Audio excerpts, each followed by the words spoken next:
Hello, I'm from the future. If you're listening to this, don't be warned. I will not mention a medical virus to you because at this time, I'm my reality is safe. Yours is not. When when yours is recovered, our future will finally return back to normal. Wow, good thing had to start off with this intro because today we're reviewing the ultimate Jet Li movie. The One. I will be the one. That's right. Right. This is the movie that made Jet Li's most iconic line turn into a joke. Oak. And when I mean joke, I mean like a meme, like a joke. Oak or anything. It's just a subject of hilarity.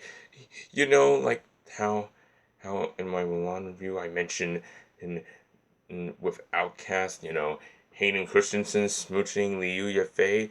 Yeah, Anakin and Mulan smooching. That's already a joke in 2020. But now it's time we review what was supposed to be an early 2000s cult classic. Now let's read the plot. Uh, it deals with the concept of multiverses and interdimensional travel, which follows Gabriel Yelaw, played by Jet Li, a rogue agent who travels to parallel realities in order for him to kill other versions of himself to become a mystical super being known as the One. Can you imagine if they made a sequel that they have like multiple versions of Donnie Yen's, multiple versions of Liu Yafei's? That would be awesome. Lee plays a dual role as U-Law and Gabe Law, an LASD cop who teams up with a multiverse agent to prevent U-Law from becoming the One.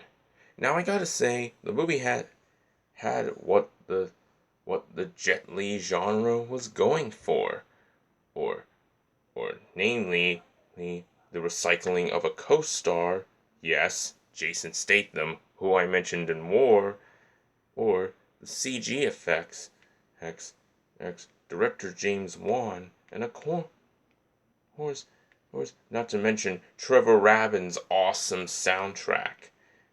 It can't be a Jet Li movie without the staples of electronic music.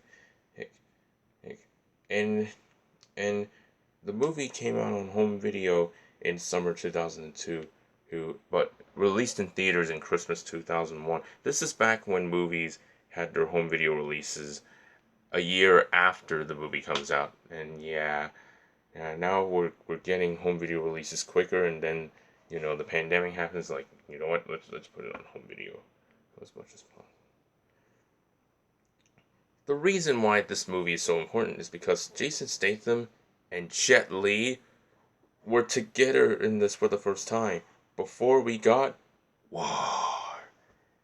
And even though this movie is shot in 2001, I believe that the future we saw is definitely the somewhere in 2050. You know what I mean? 2050, like probably 50 years in the future. I'm thinking 50 years in the future, and 50 years in the future is probably what you're going to get.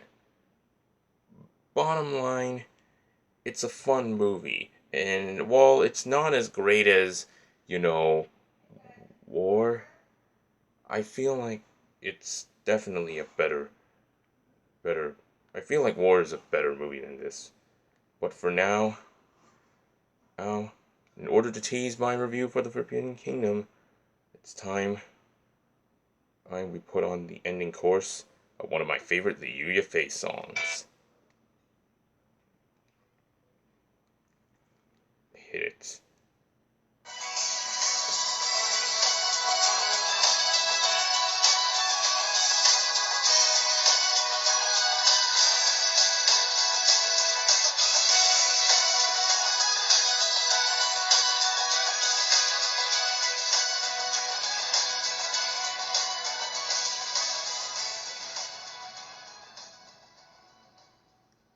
Kukumate mo.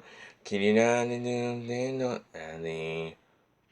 Well, see you next time as I review The Forbidden Kingdom starring Jet Li and Mulan herself, Liu Yefei.